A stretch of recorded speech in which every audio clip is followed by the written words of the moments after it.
Hey guys, it's Robin, RsIslandCrafts, and this is Talk to Me Tuesday for Tuesday, December 18th, 2018.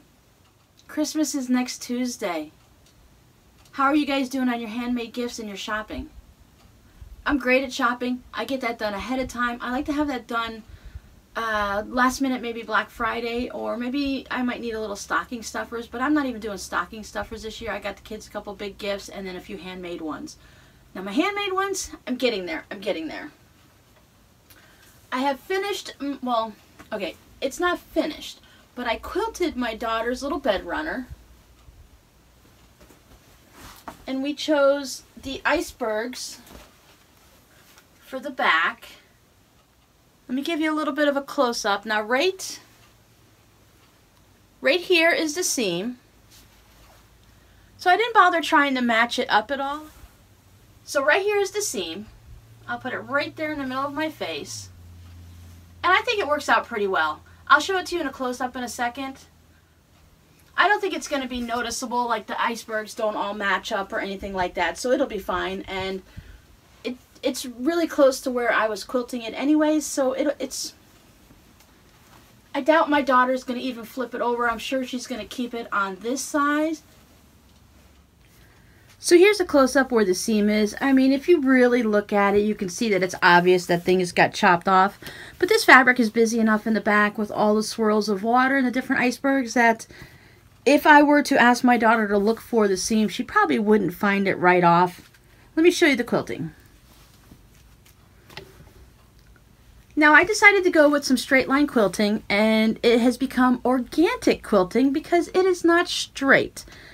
I put my walking foot on, and I did learn a lesson that the walking foot you shouldn't do at a high speed, that you kind of put it down to a medium to low speed, because if you go too fast, everything can't engage properly and you're still going to have the same problem with fabric gathering up and having puckers. So halfway through, well not halfway, after a few rows I figured that out. It's just hard to go slow. But what I did is I did quilting. I ran a line down each side of these seams, and then I went vertical and horizontal, and I did a line down each of these seams. I left the actual blocks unquilted, so there's no quilting in here at all. They say you should do it with, this is a Pellon cotton. I believe I got it without the scrim, and you're supposed to quilt it every 4 inches. Now these blocks are more than 4 inches, but I feel that since they're all squared off and each edge of it is held tight, that it should be fine. And once again, it's going to my daughter. If there's any issues, she can bring it back to me, and then I can just go ahead and add some more quilting this way, maybe this way, and it'll solve that problem. Maybe just go around each square would be fine too. Christmas is next week.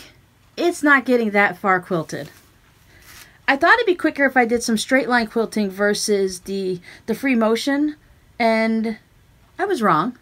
I'm really good at free motion, and I can whip that out really quick, but having to go down twice on each of these, I just couldn't find a thread that I liked to go into these color blocks and the white blocks. So I thought it'd be best just to use a light gray and to go through like this. Now it was recommended, I was going to use a light blue fabric for the binding, but it was recommended that I use a darker blue because the light blue wasn't going to, it's going to kind of like wash out the edges and not look right with these blocks. And I was looking for some darker blue fabrics, and I don't really have many like dark blue, and when I do, they're like just a shade off of each. So if I made a scrappy one, it would just kind of look a little awkward and weird. I don't mind doing scrappy when the colors are obvious and you're doing it, but when it's just off just a bit, it didn't work. So I found this, and I thought this might work pretty good. It's almost like it kind of reminds me of a snake skin with all the different designs on it. And I should have enough here.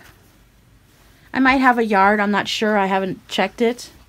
But I should have enough, and I thought this would look really good as a binding. Chances are by the time you see this and you tell me, Robin, no, that's not going to look good, it's going to be too late because it's already going to be on it.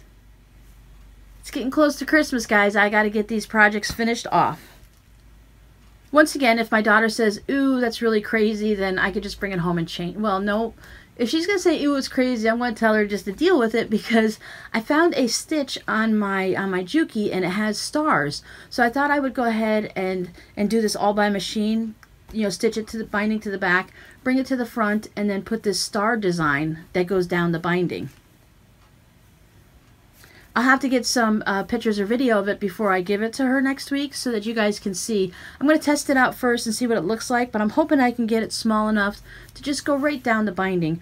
A lot of the stitches on that Juki that I've been playing with seem to work really well for binding fabric. And maybe if it goes off just a little bit into the quilt, it might be okay. Like I said, I'll test it out on a little piece. I'll fold up some binding and put a little piece of fabric in there just to see how it looks. But I'm pretty sure I can get it to get small enough, and that'll be fine. And I think I kind of like this fabric with these different fabrics and the blues and the reds and the whites. So I think it's going to work out pretty good. It's such a busy time of the year for everyone. I hope everyone's finding time to get the projects done that they need to, but also spend some time with friends and family and going out and enjoying the season. I'm going to check out everyone's videos, and I'll see you all next week. Bye!